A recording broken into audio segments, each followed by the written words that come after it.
Knowledge is its own reward. My father used to say that, his voice edged with a certainty I've never quite managed to inherit.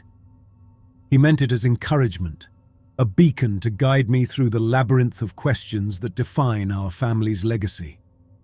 But to me, it's always sounded like a challenge, a dare to keep climbing, even when the summit stays stubbornly out of sight.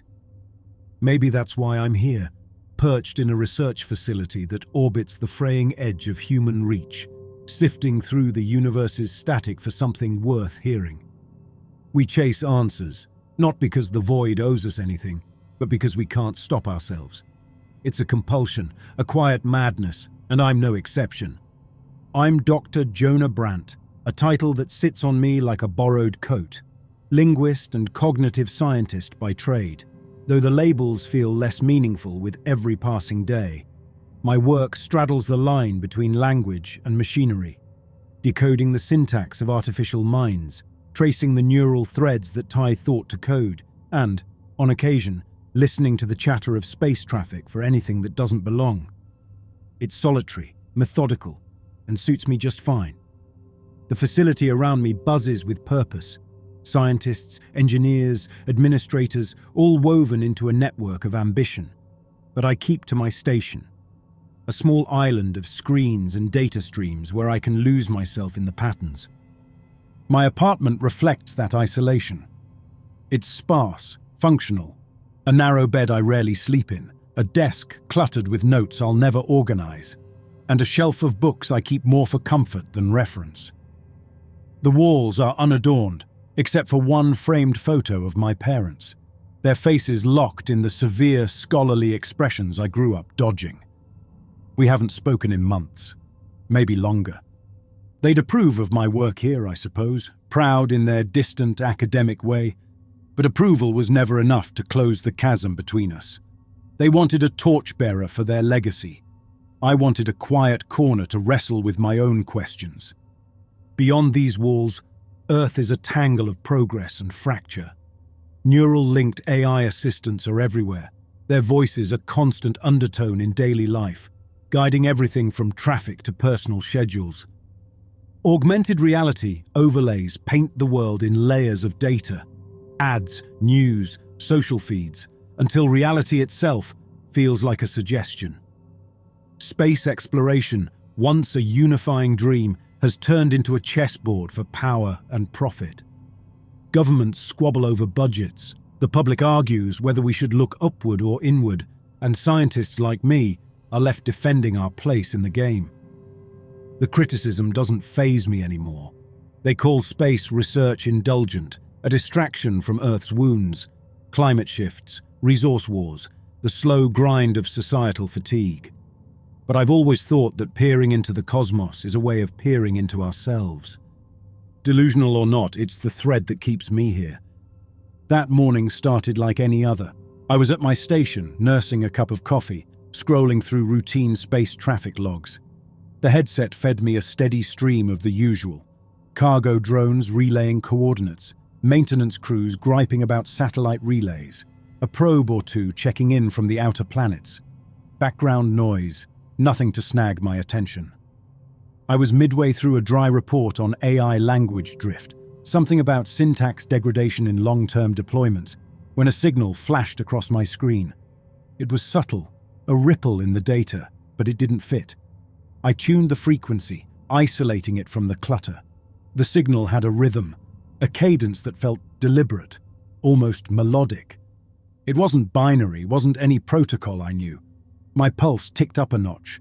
Alien. The word flashed in my mind, ridiculous and irresistible at once. We'd never found anything out there, not in decades of listening, but this was too structured to be random, too intricate to be a glitch. I fed it into my decoding suite, watching the AI grapple with the looping sequences. The screen blinked back at me. Signal coherence, 12%. Useless. "Jonah, what are you chasing now?" Dr. Tanner's voice cut through my focus, sharp and skeptical. He stood behind me, arms crossed, his presence a reminder of the facility's pecking order. My supervisor, a man of precision and practicality, had little patience for hunches. It's a signal, structured. Could be language. He snorted, a sound I'd learned to tune out. It's a glitch, a satellite with a bad transmitter. Let the tech sort it. I adjusted the headset, stubborn. It's not a satellite. Look at the patterns. Repetitive, layered. It's intentional. Tanner exhaled, long and theatrical. You've been at this for hours. If it mattered, the system would have flagged it. We've got deadlines, Brandt. I'll keep at it, just to be sure. He muttered something about priorities and left me to my obsession. I didn't mind. The signal had its claws in me now, its strange music a puzzle I couldn't walk away from. Hours slipped by as I tweaked algorithms, cross-checked linguistic archives, and looped the transmission until my ears rang with its cadence. Every time I thought I'd pinned it down, it shifted, elusive as a shadow. Frustration simmered, but so did excitement, the kind I hadn't felt since my grad school days, when every breakthrough seemed just one late night away. By evening, I was running on fumes.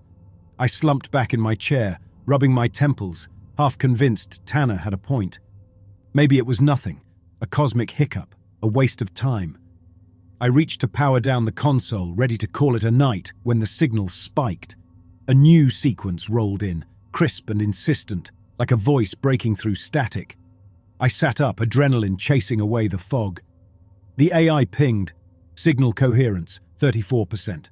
Not much, but enough. I dove back in, pushing the software to its limits. The patterns started to crack open, fractals within fractals, meaning nested in chaos. It wasn't just noise, it was a message. Then, clear as a bell, the first word resolved. Help. I froze, staring at the screen.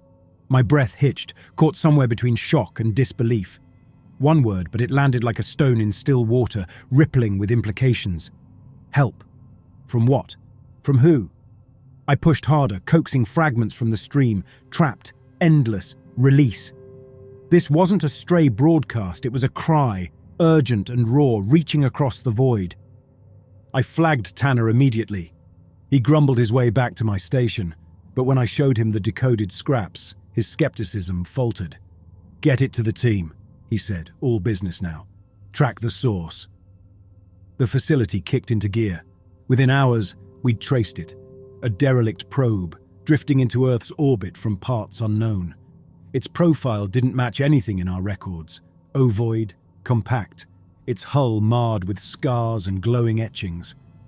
The docking bay crew hauled it in, and I was there when it arrived, standing shoulder to shoulder with a dozen others, all of us caught in its gravity. It was smaller than I'd pictured, no bigger than a shuttle pod, but it carried a weight beyond its size. I stepped closer, drawn in despite myself, and brushed my fingers against its smooth shell. For a split second, I felt something, a response, a shiver under my touch. My heart stuttered. The glyphs on its shell warped the bay's beams into stark, splintered lines, and a soft ripple surged beneath. Not mechanical clatter, but a murmur of something braced, expectant. Careful, Brandt, Tanner said, his tone taut. We don't know what we're dealing with. But I was starting to. The signal, the glyphs, the desperate fragments, they weren't just data points. This was a vessel, a carrier of something, and it had chosen me to hear it. Knowledge is its own reward, my father's voice echoed. But this wasn't about reward anymore. The universe had answered, and its voice was louder than I'd ever imagined. Standing there, dwarfed by the probe's riddle, I felt the weight of it settle on me. Not a burden, but a call. Whatever it held, whatever it meant, I'd be the one to find out.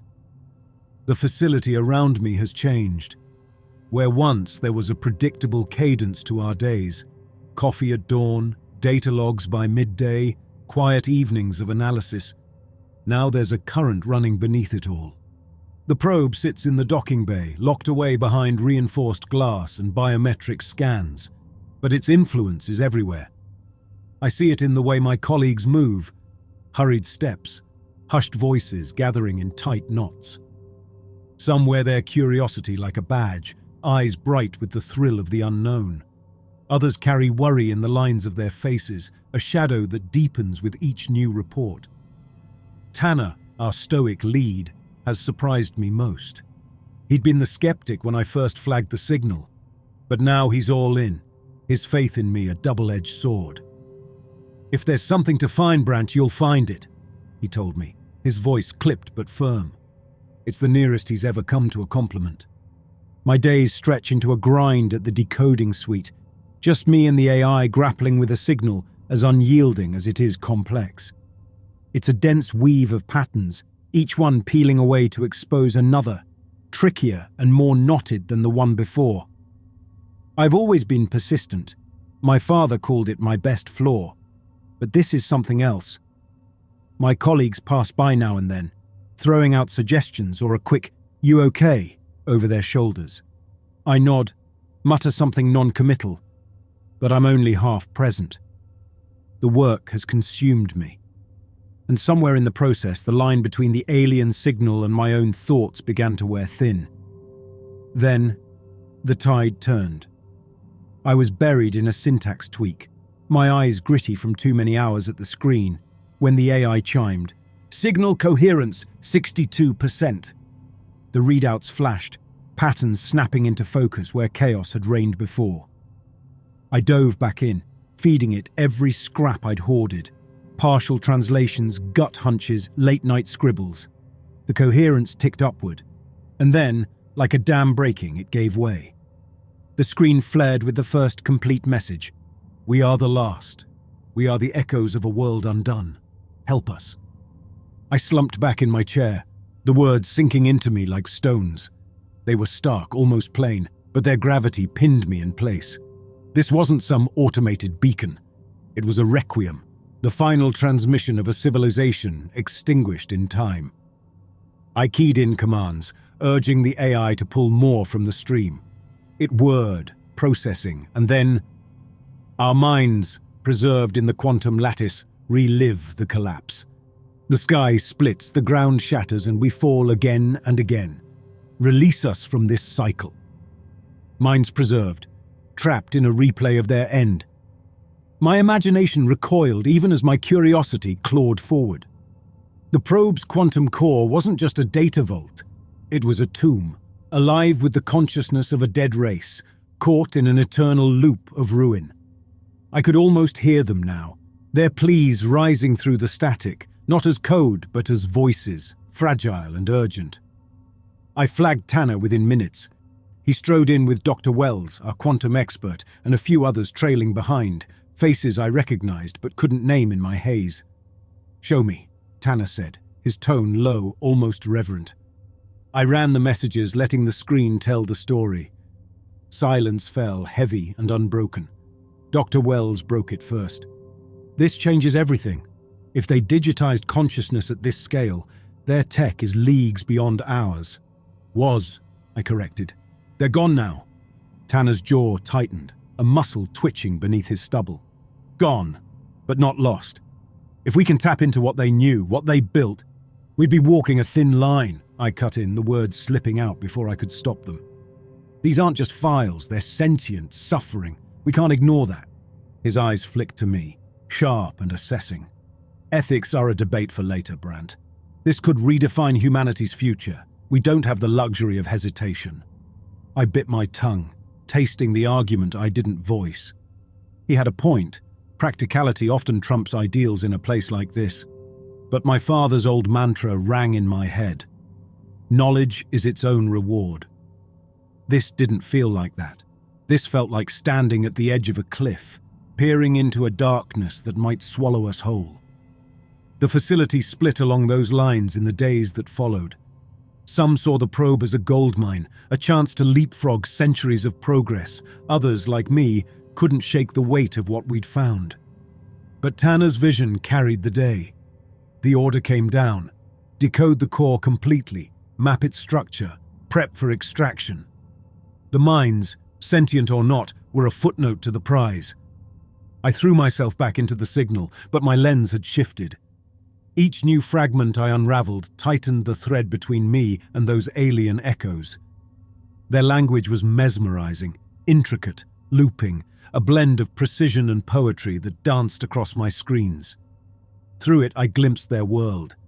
Cities of crystal, skies alive with shifting hues, a civilization that had touched the stars. And then their collapse, a wound they'd carved themselves. They'd overreached, breached some cosmic limit and paid with everything. The details were hazy, but the grief was piercing. Late one night, as I wrestled with a dense knot of code, the signal jolted. The AI faltered, coherence plunging to 40%, but a new phrase slipped through. The body is the bridge. I squinted at it, running it through every filter I had.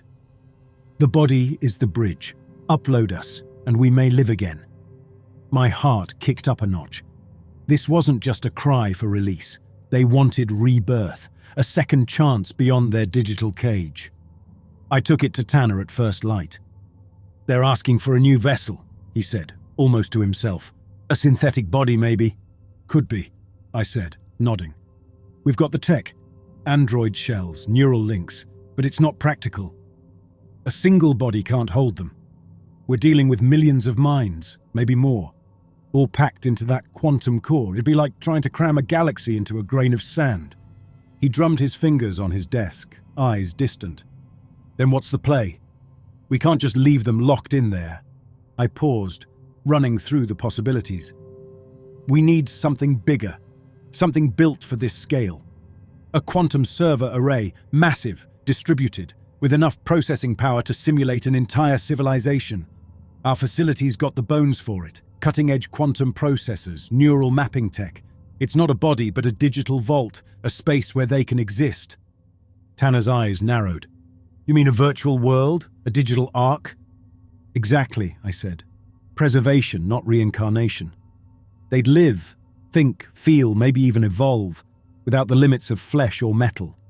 It's the best shot we've got, and it keeps us out of the blast radius if it goes sideways." He leaned back, mulling it over. "Risky, sure, but if we pulled it off, imagine what we could learn. Or what we could unleash," I countered. "Their pain's woven into them, centuries of it. In a digital space, that trauma could twist into something we can't predict or contain." His eyes sharpened. "You're too wrapped up in this, Brandt. This is about progress, not sentiment." I bit back a reply. He wasn't wrong. I'd let it burrow into me, but I couldn't shake the feeling we were tampering with something sacred, something beyond our grasp. The decision wasn't mine. Within days, the brass greenlit it. We'd build the array, a sprawling quantum network to cradle the minds. I was put on point to map the core, ensuring the transfer wouldn't crash the system, or corrupt them. The team swarmed the rig, processors and fiber optic lines, all feeding into a server hub that dwarfed anything we'd built before. The room thrummed with energy, an expanse waiting to host a civilization.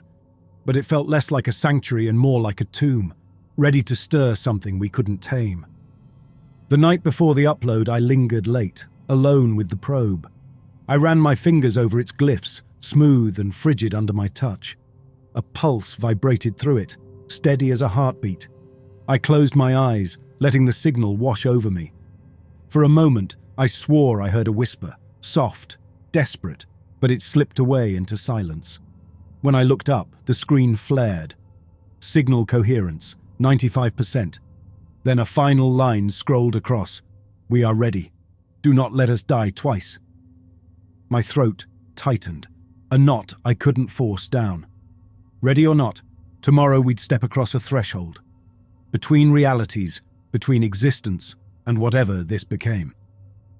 There's a moment, just before you cross a line you can't uncross, when the world holds its breath.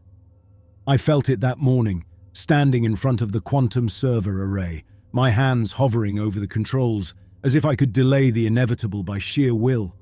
I'd spent weeks mapping the probe's core, teasing apart its code, and now here we were, me, Tanner, Wells, a dozen engineers, poised to pour an alien civilization into a digital cage of our own making.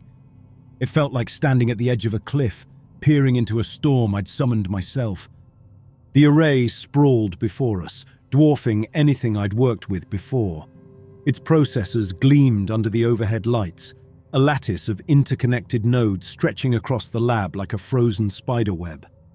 Thin streams of liquid helium traced its edges, keeping it cool, while holographic displays floated above, painting the air with shifting grids of data. It wasn't just a server, it was a world waiting to be born, a digital vault designed to cradle millions of minds. "Ready when you are, Brant," Tanner said from my left. He'd been all business since the brass gave the green light, his earlier skepticism buried beneath a hunger for results. I nodded, swallowing the dryness in my throat, and keyed the startup sequence. The array responded instantly, its nodes flaring with soft, rhythmic light as the quantum core's data began to flow. The holo displays tracked it in real time. Transfer rates climbing, coherence holding at 95%, streams of alien code threading into the system like rivers finding a sea. For a while, it was flawless. Wells, stationed at a secondary console, muttered updates. 10%, 20%, latency's minimal. I let myself breathe, watching the numbers tick upward, a fragile hope taking root. Then the first anomaly hit. I saw it before anyone else. A spike in the energy readings, a red flare on the display. "What's that?"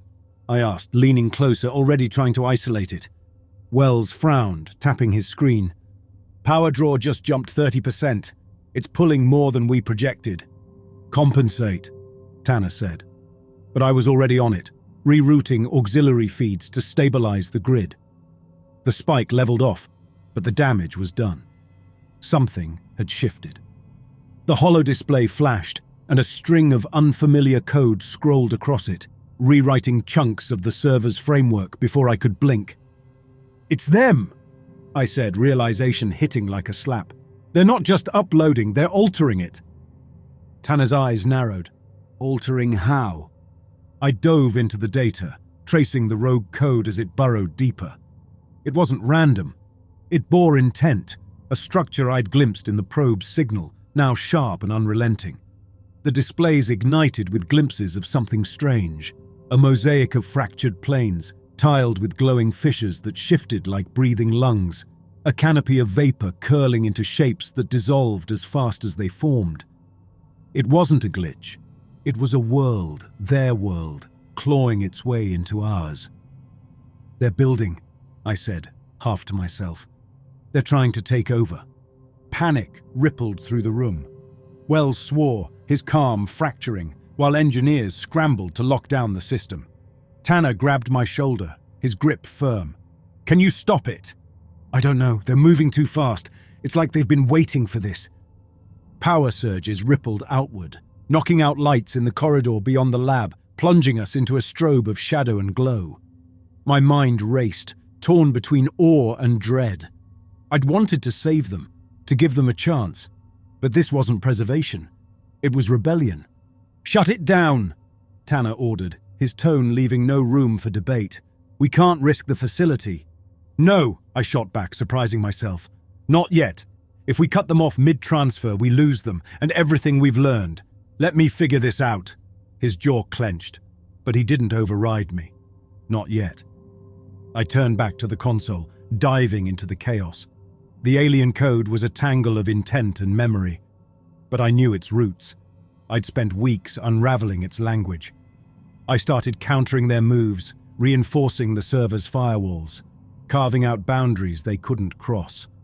It was like wrestling a flood with my bare hands, but slowly I gained ground. The surges eased, the displays stabilizing, though the alien fragments lingered, haunting and incomplete. Wells approached. "They're not stopping, Jonah. They're probing every weak point we've got.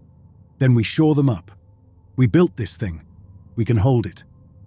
He didn't argue, just nodded and returned to his station. But the doubt gnawed at me. What if saving them meant losing everything else? The question sank its teeth in, deeper with every passing minute. The team worked in shifts, voices low and clipped, while I stayed rooted to my spot, chasing patterns through the data. The aliens weren't mindless. They were adaptive, reshaping the server into something I could barely grasp. By dawn, the worst of the surges had subsided, but the system teetered on a razor's edge. The holo displays showed a fractured digital domain, Half-formed cities, skies split by fire, trapped behind our hastily erected walls. Tanner called a huddle. "This isn't working, Brant. They're too volatile. We've got cascading failures in the outer grids. Communications, backups. If this keeps up, we're dark." "They're not attacking, they're rebuilding. Look at the constructs. It's their home, or what's left of it. They're scared, not hostile." "Scared or not, they're a threat," he countered. "We abort now, or we lose control. Give me one more day, I can engage with them, decode their intent. If we shut them down, they're gone for good." He studied me, weighing my words against the stakes. Finally, he exhaled, sharp and resigned. "One day. Then we pull the plug." I nodded, grateful for the reprieve, and turned back to the array. The alien presence flashed on the screens, restless and alive, a chorus of voices I could almost hear. I'd spent my life chasing meaning in patterns, but this was different. This was a conversation across the void, one I wasn't sure I could win. For 2 days I'd been lost in their language, lines of code that twisted and reshaped themselves every time I thought I'd pinned them down. Since the upload, when their presence had nearly torn the server apart, they'd settled into an uneasy balance, like a guest unsure of the house rules.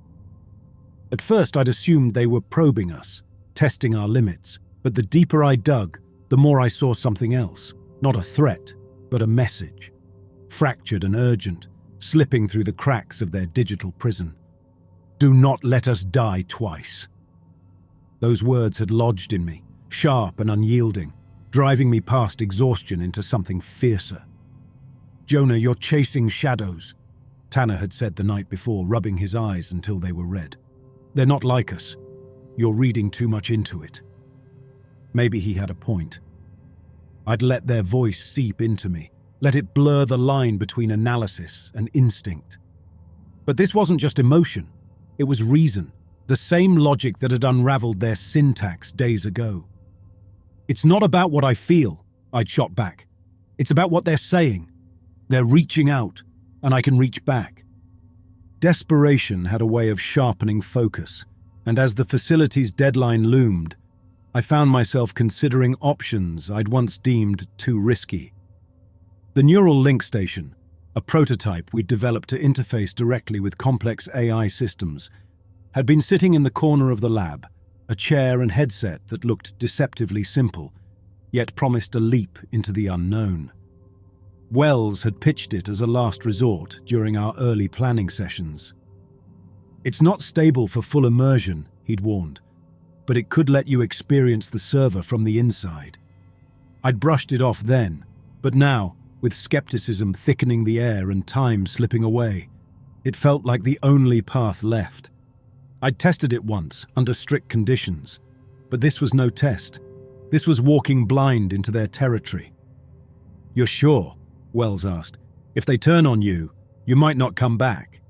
"I'm sure. It's the only way to know." Tanner gave a sharp nod. "We've got your vitals. Anything goes wrong, we're yanking you out."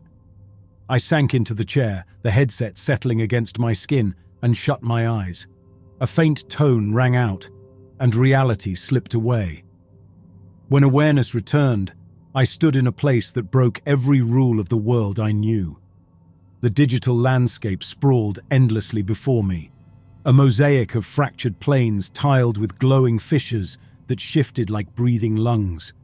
Above, a canopy of vapor curled into shapes that dissolved as fast as they formed, casting fleeting shadows over the ever-changing ground. It was their world, or a memory of it, staggering and strange, a remnant of what they'd been. I wasn't alone. I felt them before I saw them, a flicker at the corners of my mind. My steps dragged, heavy as if pushing through a current. "Hello?" I called, my voice rippling outward. "I'm here to listen." Silence answered, stretching long enough to make me doubt. Then, gradually the air thickened, and forms took shape. Silhouettes of light, their edges dissolving and reforming. They drifted closer, a quiet tide of presence, and I felt their emotions brush against me. Curiosity, caution, and beneath it a thread of hope. "You preserved us," one said, its voice layering over itself, soft and sharp at once. "We thank you, but this is not enough. We are bound here, incomplete. We didn't have a choice. Your core was collapsing. We had to act fast. We know, another replied, gentler. But survival is not life. We need more. We need to exist. I'd been right. They weren't fighting us. They were clinging to what was left. Yet keeping them here, half alive in our server, was no answer. What do you want? I asked, sensing the shape of it already. A space of our own, the first said.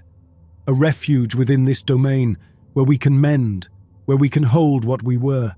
It was a fair ask, but it meant letting go, trusting them with a freedom we couldn't fully control. The other path, boxing them in forever, felt like a slow death for both of us. And what do we get? I pressed, needing more than promises. A pause, then a third voice emerged, deep and clear. We carry knowledge, forged when we walked among the stars. We will give it to you, if you give us this. The offer hit me hard, temptation wrapped in risk. Prove it, I said. Show me something real. The figures glowed brighter, and the world around me changed. The fractured planes and vapor canopy dissolved into a lattice of light, a network of ideas, formulas, designs, fragments of a science we hadn't touched. At its heart glowed a single construct, simple yet profound. I reached for it, my thoughts tangling with it, and clarity surged through me. A quantum algorithm, elegant and powerful, years beyond our grasp. It could reshape everything, energy, computation, maybe more. I pulled away, reeling, the possibilities sparking in my mind. This wasn't just a token, it was a foundation, a sign they meant what they said. As the realization settled, the lattice of light began to fade. A pull tugged at my consciousness, coaxing me back to my own reality. The construct slipped from my mental grasp, and the world of light and thought slowly receded, leaving a quiet emptiness in its wake. My fingers brushed the armrest of the chair, anchoring me as the lab's dimness crept into view. Back in the lab, Tanner and Wells stared at me. What happened? Tanner asked. They want a sanctuary, a separate domain where they can live, not just exist. In return, they gave me an algorithm, something that could jump our tech forward by decades. Wells's jaw dropped slightly, but Tanner's eyes narrowed. You're buying this? After one trip inside? I saw it, felt it. They're not our enemy, they're survivors like us. If we do this, we gain as much as they do. Silence stretched, thick with doubt. Then Tanner sighed. If we move forward, we lock it down. Partition their space, watch every move. Fair, I said, a wave of relief breaking through me. We build it, but we stay in control. It took days, endless hours of coding, testing, securing. The team carved out a corner of the server, layering it with barriers and fail-safes. The aliens waited, their presence a steady undertone, patient but expectant. When it was ready, I stood at the console again, my hand lingering over the final command. I activated it. The holodisplays flared, revealing their new world, serene plains glowing under a canopy of stable, luminous vapors, a sanctuary woven from their memories and our technology. It was theirs, a place to rebuild, to carry on. A message appeared. Thank you. We will not forget. I let out a small, weary smile. As I stood there, staring at the glowing planes on the holodisplays, my mind drifted back to the beginning. It had started with a signal, a murmur from the void that none of us could ignore. Days of uncertainty had followed, nights spent wrestling with code and questions, wondering if we were opening a door or building a cage. Now, seeing their sanctuary come to life, I realized how far we'd come. Not just in lines of code or layers of security, but in bridging a gap I hadn't even known existed until they reached out. What did it mean, this thing we'd done? The question stayed with me, unanswerable yet insistent, like a shadow tracing the edges of my thoughts. Could this be the start of something greater? A partnership where their wisdom and ours might intertwine, lifting us both beyond what we'd imagined? Or would it fray, a thread too thin to bear the weight of time and difference? My father's words surfaced again. Knowledge is its own reward. He'd been a man of quiet truths, and I'd carried that one with me for years. But standing here, I felt a shift. Knowledge had brought us to this point, yes, but it was the act of reaching across the unknown, of creating something not just for us, but for them, that gave it meaning.